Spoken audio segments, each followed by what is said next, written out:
Hello and welcome to the Prepare to Compete podcast, where we talk all things VA disability benefits, real estate, entrepreneurship, and more.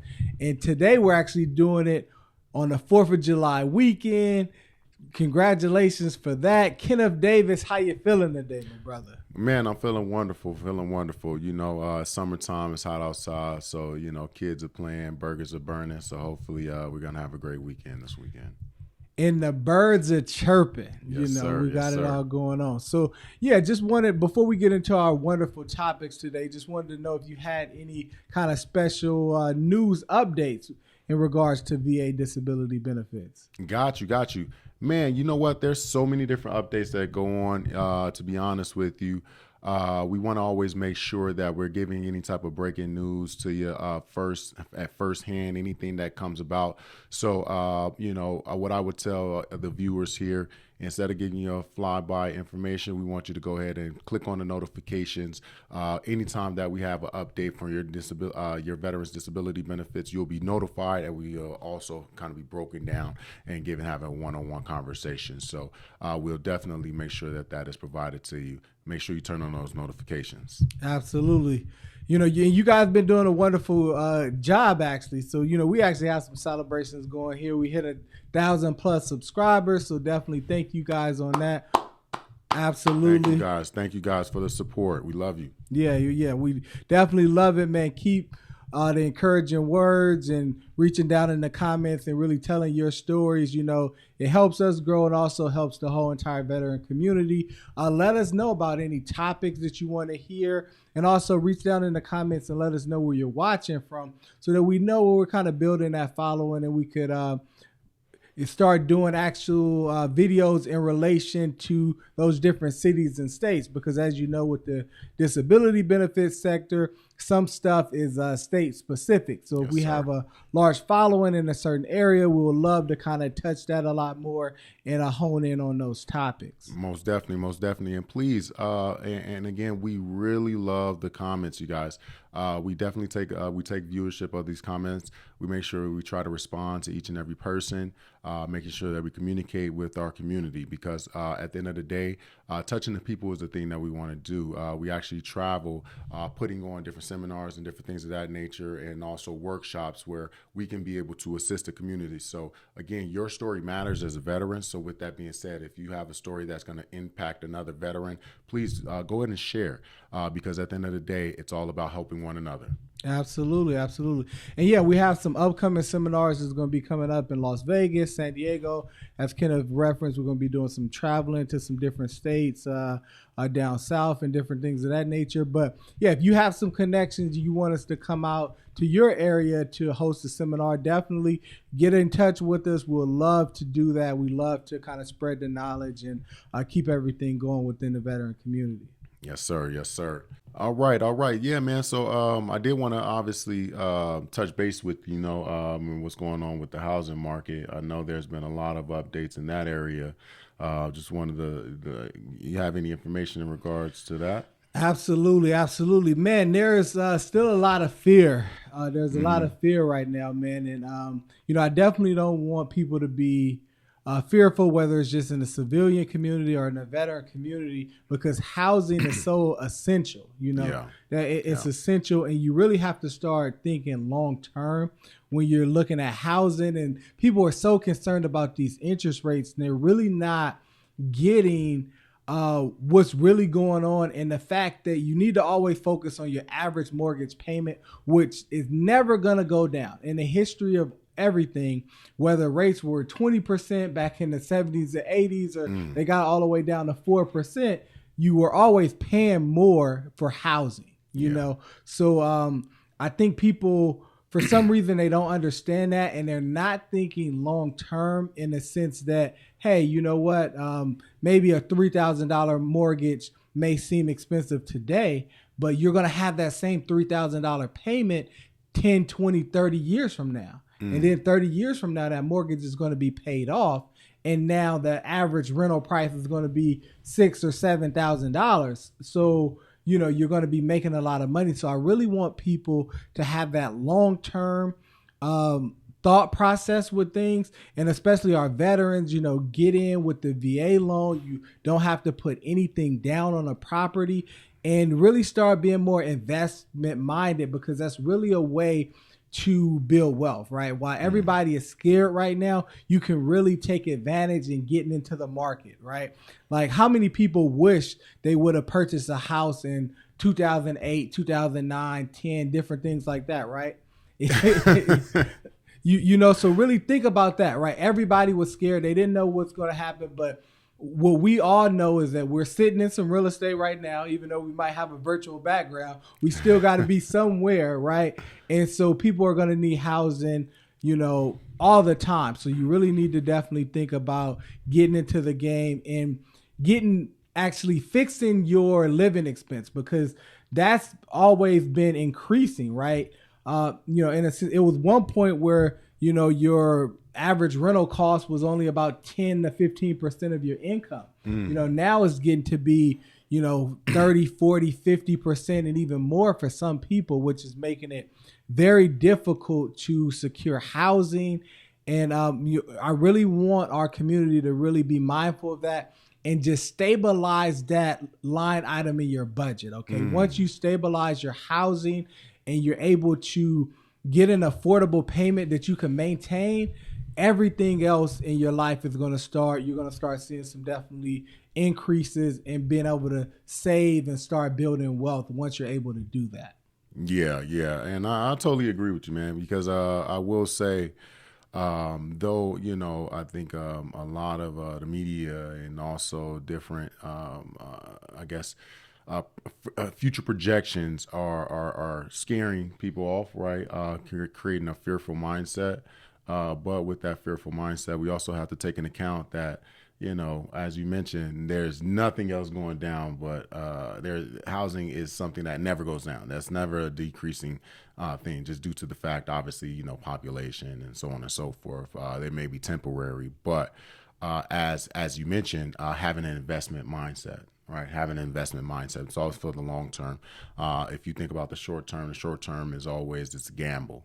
So if you don't have that experience of gambling and you want to house your family as a veteran or anyone else, not just veterans, a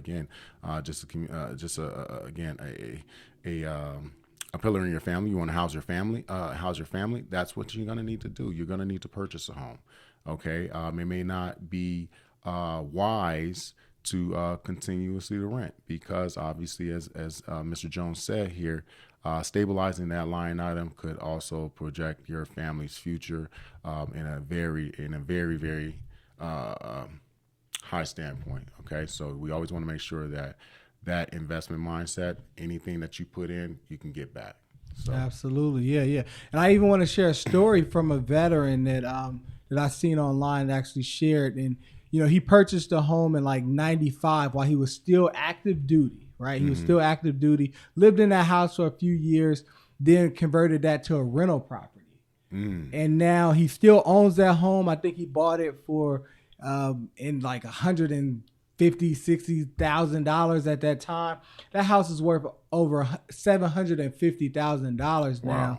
And it got paid off over the last 20 years, right, by the tenants in the property, because he moved out of the house after a few years. Wow. So it's paid off, and now he has almost $1 million, right, by the time he actually retires, from his second career and different things, to actually either sell that house at that time or just keep collecting that monthly rent and actually use that towards his cost of living. So the things that you can do when you purchase early is very, very powerful. So I'm sure when in 1995, when he purchased that house, let's say it was $170,000, that was a lot of money in 1995. Yeah, true indeed.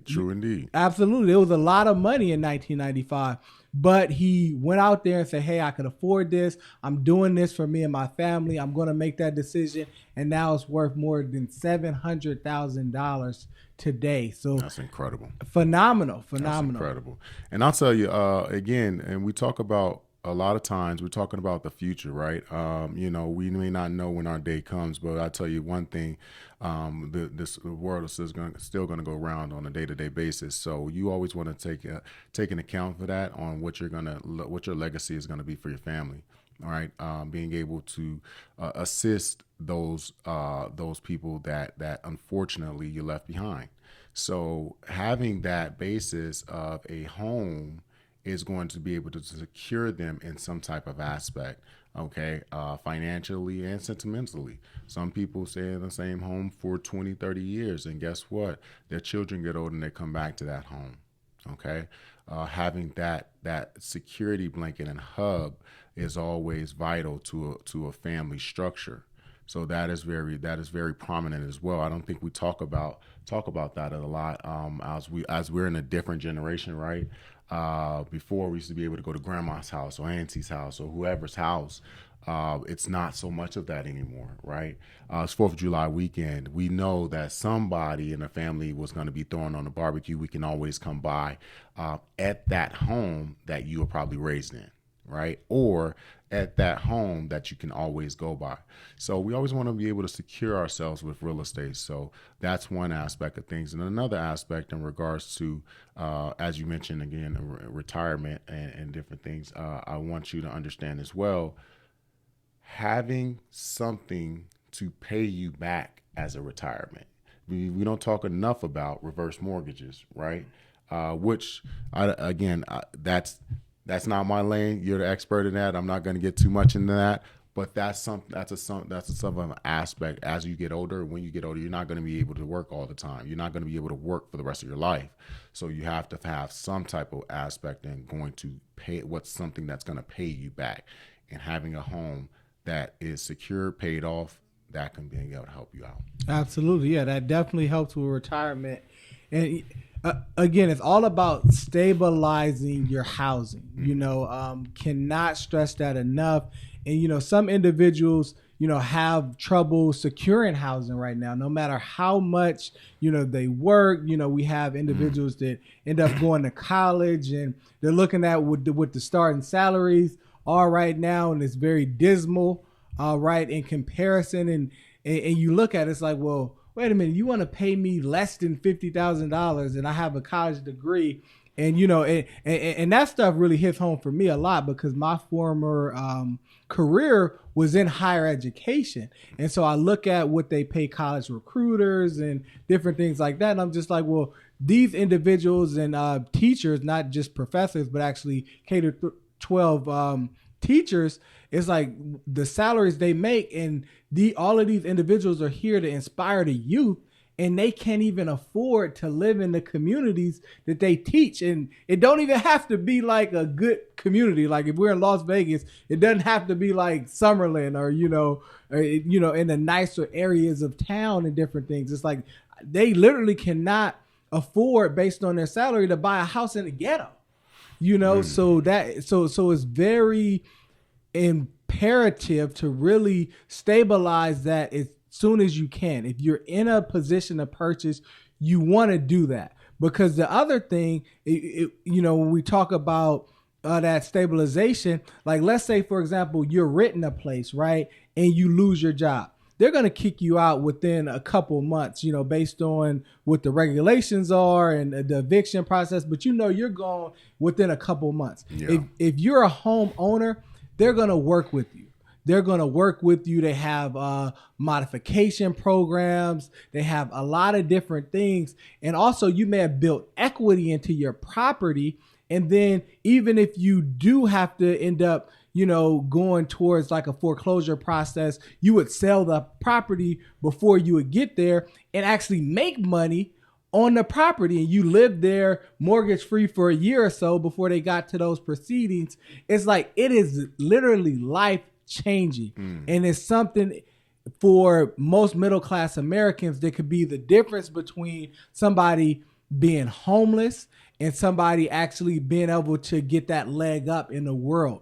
So you definitely really want to understand that you can be stable right now, but when we're making these middle class incomes, we're one paycheck away a lot of times, right? Yeah. And securing your housing is going to be able to secure you in a way that, hey, if you do lose your job, you have a lot more stability. And I think that is the most important selling point that I can give you towards purchasing a home. And again, man, I think I just want to unpack that a bit, because you touched on something that was huge.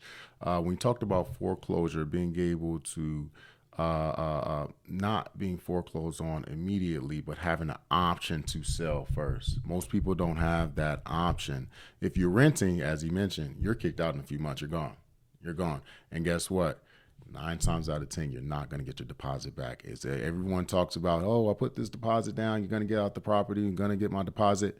If you lived in that property more than 6 months, you're probably not going to get your deposit back. Something is messed up. The carpet, put some holes in the wall. It's something, okay? But with that being said, I wanted to unpack that a bit when you're talking about foreclosure. And the only reason we want to touch on that a bit, because I know we've helped many veterans in regards to trying to find an aspect through foreclosure, right? Working through that processes. There's been opportunities that they could have sold their property beforehand, before these proceedings have started, right? Now, most veterans don't know that. So can you walk them down that process in regards to how it typically will work after you've been notified, again, foreclosure, so on and so forth, the step-by-step? Absolutely. So it's going to vary with your individual lender, right? But especially in a veteran community, and just the climax of after COVID, lenders are being very lenient with individuals on that. They want to keep people in their homes, especially leading up into election year. Nobody wants the foreclosure rates to go up, and especially nobody wants to kick veterans out their homes. Okay, so basically they're going to send you a letter of default to let you know, like, hey, you're 2-3 months behind on your mortgage payments, and they'll give you an opportunity to do a loan modification. That can work a few different ways. One of the different ways it can work is that they'll take the 3 or 6 months that you might be behind and put that to the back of the mortgage and say, hey, we'll forgive that. Go ahead and we'll modify the mortgage, and you'll have about 45 to 60 days to get caught up to make that first initial payment.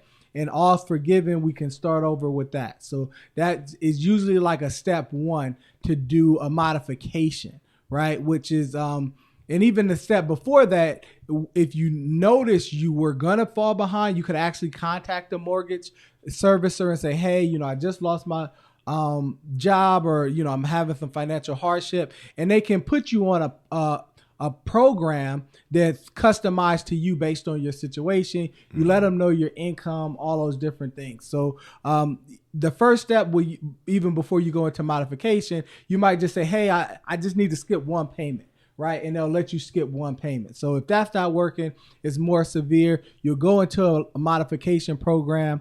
And if you do not fulfill that, then it's like, hey, you're still not doing that. They may start off with foreclosure proceedings. However, that can take 6 months, longer, right? And that could take almost 1.5 years, 2 years, because the bank is in no rush to foreclose on you, especially if they see you have equity in the property. So if you purchase your home, before 2020, you've been in your home, a few years already, chances are you have some equity in the property, right? So what you're able to do, even if they say, hey, I'm going to foreclose on you, you can just contact your local realtor. If you don't know one, we can definitely connect you to one in your area, and we can kind of work with you to sell the property, right? And then you're able to sell the property. You may actually, here's some other game for you here, is that you may actually be able to work out something with the buyer of your property where you could actually live in it for maybe a month or 2 after you sell the property. Wow. So to even give you guys a little bit longer after that, you can say, hey, you know what? I want to close at the end of August, but I need an extra 60 days. And what that's called is a lease back option, right? So now you done lived in this home for over a year, almost 2 years, no mortgage payment, and it allowed you to get on your feet. And if you are a renter, you would not have this afforded to you. Okay. So, so the main thing is that when you start experiencing financial hardship, to be honest with someone about it, right? Reach out to a professional. If you're not comfortable talking to your mortgage servicer, reach out to your local realtor, reach out to your loan officer that helps you with that loan. Reach out to us. We could provide you with some a consultation and kind of let you know vaguely some of your options. Obviously, if we're not in your exact state, certain regulations will be a lot different, but we can start creating an action plan for you, because a lot of times people wait till they're already in turmoil, their credit is bad, all these different things, to start looking at your options. And once you fall so deep into that hole, it's harder to get out of, right? Because if you still had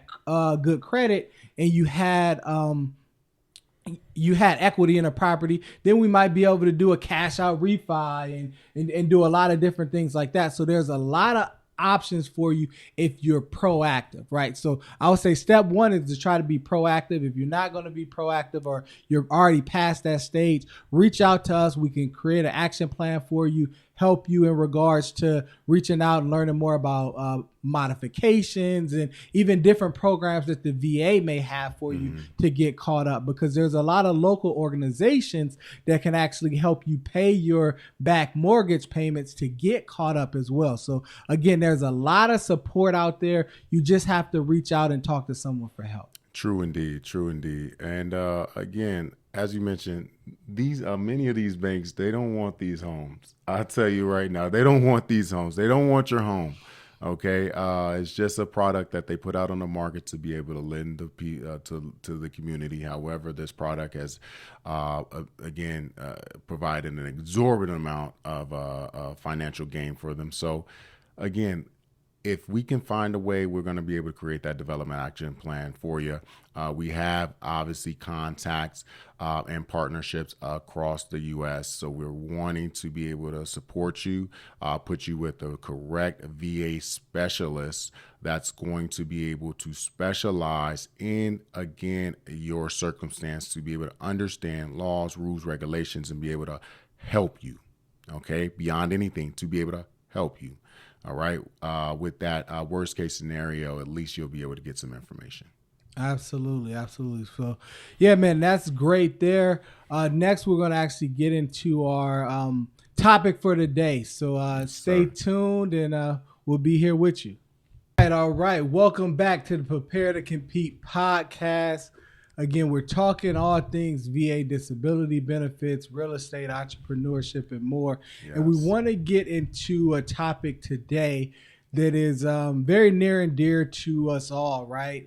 We're talking about housing. We're talking about assisting the veteran community and, stabilizing that line item. And, sometimes individuals aren't stable for a lot of different reasons, right? We're talking financially, people cannot secure adequate housing. Yeah. And, sometimes people don't understand that. So it gives a real misnomer about what homelessness really is, right? Because there's a lot of people who are kind of working and they're still actually falling under that classification of homelessness because they are living with a girlfriend, or, living with a parent, or living with a friend, and different things like that. They don't actually have their own lease of their property where they are stabilized themselves, right? Yeah. So if something happens with that other individual, or if, whether financially with them especially, but if they just fall out of favor with that person, right,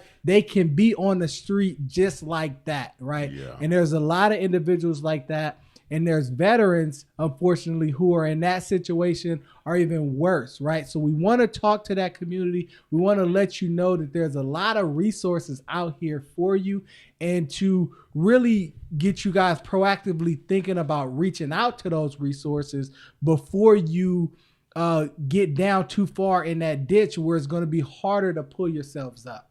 Wow. Yeah. Oh, man. Yeah.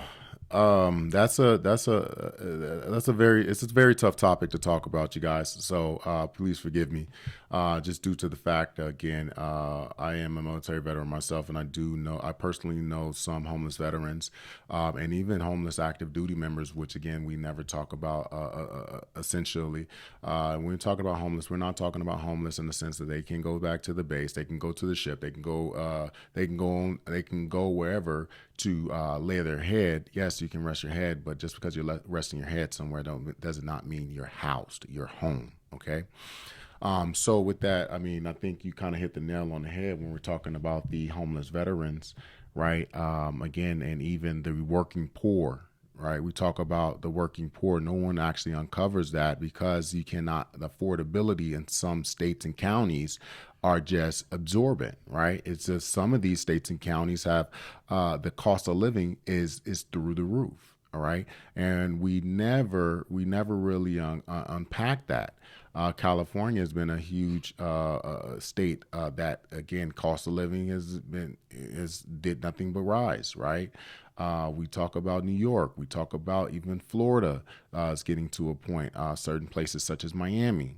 Okay, there's so many different places. Washington D.C. There so many different places where cost of living is so high that many are having a job, many are serving our country, many are being able to really try to pull themselves up by the bootstraps, but unfortunately still fall in the course of homelessness, right? There's so many different services out here, but I want to go ahead and talk about some things and aspects of in regards to the veterans and veteran community, right? So currently they're stating, and when I mean they, I mean the federal government, okay, HUD, the Department of Veterans Affairs is stating again, overall, currently there's about 33,000 veterans, or 34,000 veterans that are homeless on a single night, right? A single night. And I want to kind of unpack that phrase of a single night. All right. This was analyzed based on a January 2022, I guess, account or census, that if you were homeless, you were accounted for if you're under the VA. All right. So again, that's accounted for 34,000. That's almost, again, 33,732 people, but we'll round it up to 34,000. So with that being said, we kind of want to analyze that to understand that again, that amount of veterans who are currently homeless, but we aren't talking about the people that are not, right, are not utilizing the VA services, that are not reaching out for help, that are having mental ailments or physical ailments where they're just so embarrassed that they're just not going to seek help, right? So with that, there's so many different aspects of homelessness on how you become homeless, right? It's not just something happened to, again, that veteran or a person to experience homelessness.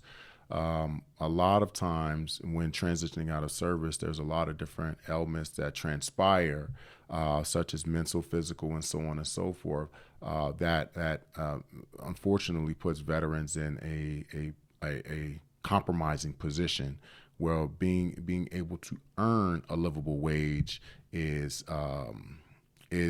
not something that is capable. Okay, not saying that they aren't physically capable or they're not mentally capable, but something has transpired where they have not become capable in that aspect.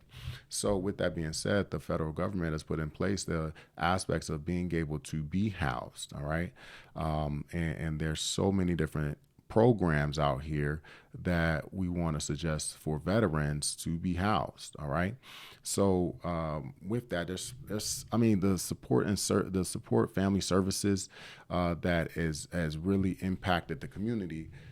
They have actually ingested $137 million into support services for homeless veterans. Okay, for homeless veterans. So, with that, there are resources out here to be housed. All right, but as you mentioned, many of those veterans, they're not necessarily homeless, right? They are homeless in the sense of not having a shelter, a total shelter, but they're also working poor, Right. right? Just like many of just regular everyday people.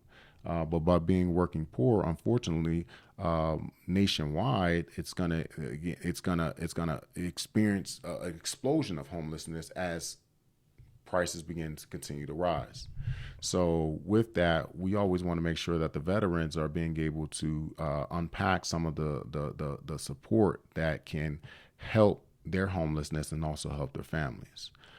Absolutely, absolutely, and I want to unpack that when you say working poor, and just have people kind of reclassify their definitions of things, right? Because a lot of times we look at it at the government's definition of what poor is, right? In a sense, we think in our minds like, well, you're only poor if you qualify for government assistance, right?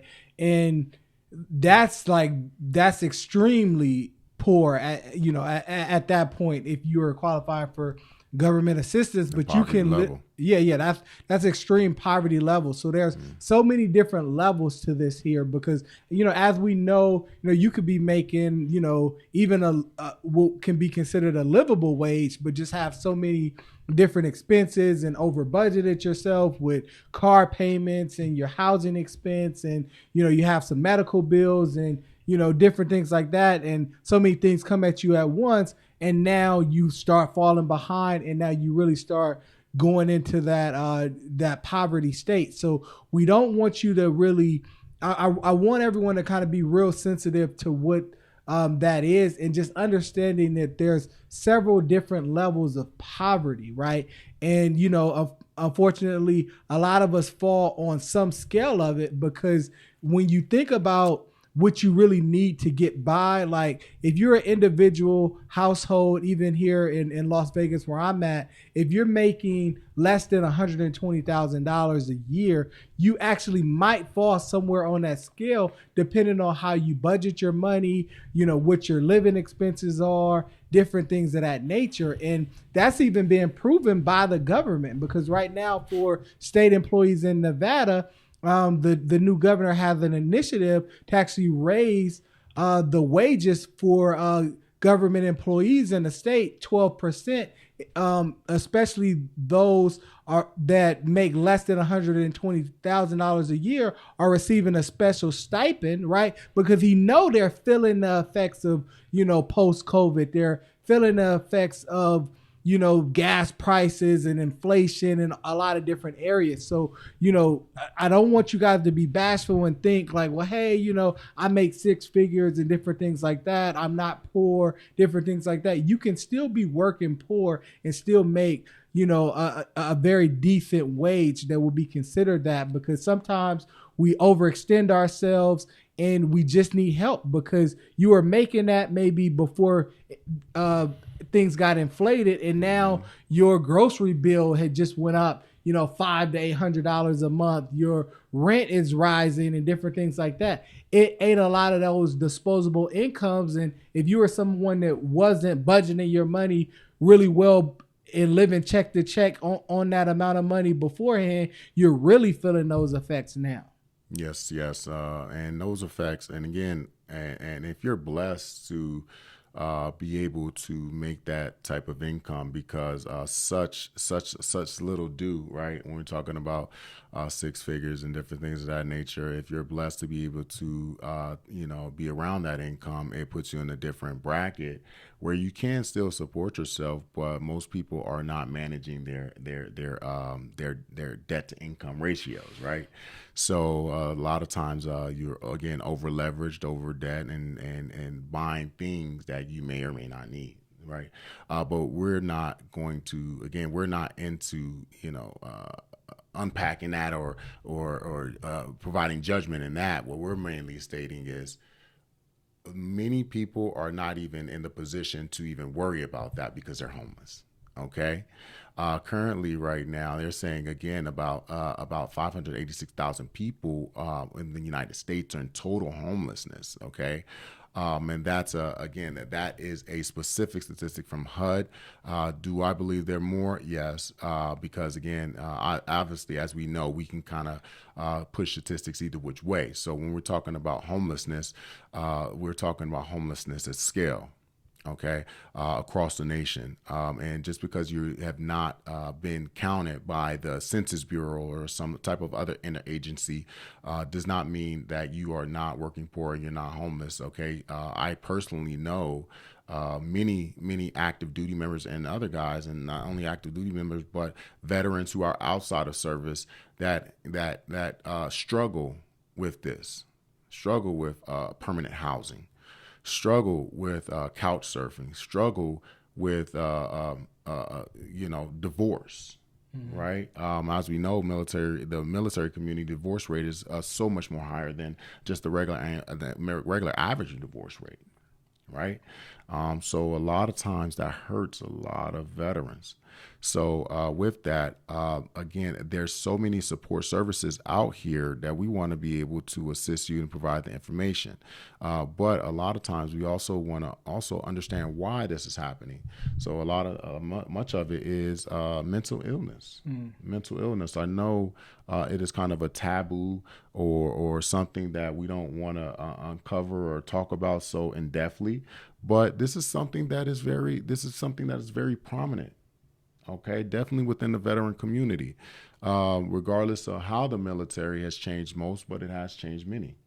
Okay, a lot of these scars aren't even something that's seen or aware until it's too late. All right, until it's too late. And what I mean by too late, not too late for help, but too late in the regards that you're in, the circumstances you're in. All right, so if we can get ahead of it and be able to get to the support service that you can obtain, such as the medical care, such as mental health care, such as utilizing services such as VASH, right? These are programs that will actually assist you through your medical needs and also healthcare needs as well. Healthcare needs, but medical needs and healthcare needs, but also housing needs as well. Okay, so with that, we want to be able to make sure that the veterans understand that. Absolutely. Now, VASH sounds like a great program, and that program is definitely designed for veteran housing. Especially if you've had a significant loss of income or you're making no income, right? You can qualify for a housing voucher via VASH. So Yes. A lot of our civilian community is similar with like the Section 8 housing program. VASH is pretty much the same program, but exclusively for veterans. Okay, Yes. so you're able to get a voucher for a 1, 2, 3, 4, 5-bedroom property, just depending on how many people are in your family, right? So you'll be able to secure a voucher. It's based on the area that you live in and the average housing for the particular amount of bedrooms. And they actually have certain landlords, right, that service, VASH vouchers as well as the Section 8 vouchers. Usually the landlord would take either. Okay, so it's definitely very good to kind of help supplement yourself with that and really take advantage of that earned benefit that you have. If you're a veteran living on the street, you don't have to. There's some resources that can be secured for you. Sometimes when you're going to utilize these services, there's going to be some different steps and barriers to access these services, right? We're going to have to do some things with maybe you don't have an ID, and then you don't have ID because you don't have your birth certificate, right? There's programs to even help you secure those documents so that you can do that and step by step get yourself into that VASH program to secure your housing. So literally, no matter where you're at on that scale, they're able to have resources afforded to you. So you need to really go in and talk to the individuals there so that you can really help get yourself situated. Most definitely. And then when you actually go in to attain those vouchers, they're gonna ask a few different questions that they're gonna need. With that, I want all veterans to understand most of it is just to obtain the proper information to be able to place you in the proper place. All right. You're gonna have a case management specialist. Case management specialist is gonna kind of navigate that for you. You're gonna they're gonna unpack some of your ailments. Again, see why you're in that position. Check if you qualify, and then at that point you can be housed. Okay. We don't want to see any veterans on the street. Relatively long, anyone. Okay.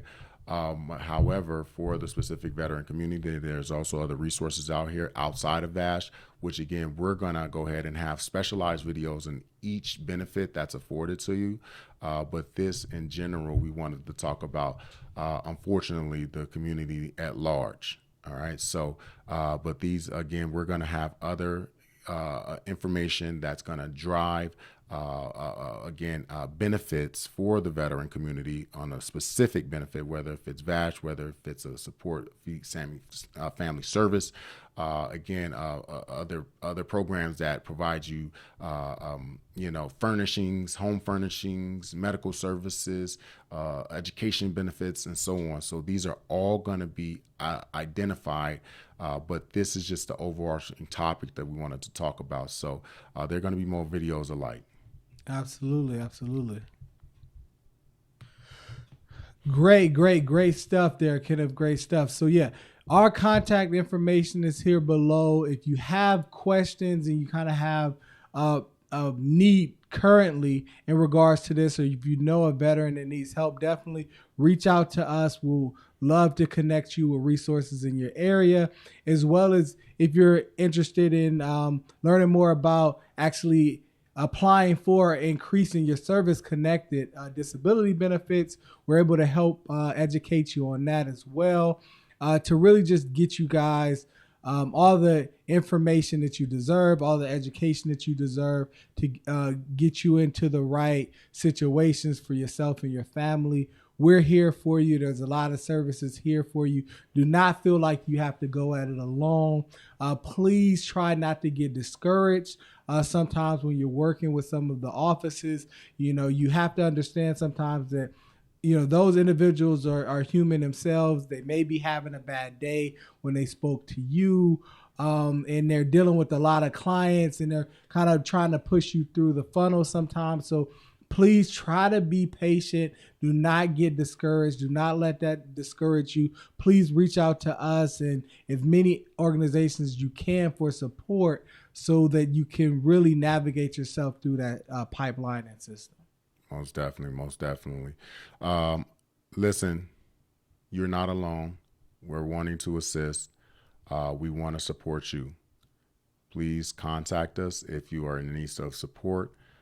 Please contact, again, the service line if you're in need of support, which is going to be below as well. So at the end of the day, we're here to guide you, provide information for you and your family. And at the end of the day, we're here to support you. Absolutely. Thanks for watching. Continue to support us as we support you. Have a good 4th of July. We're out. Peace.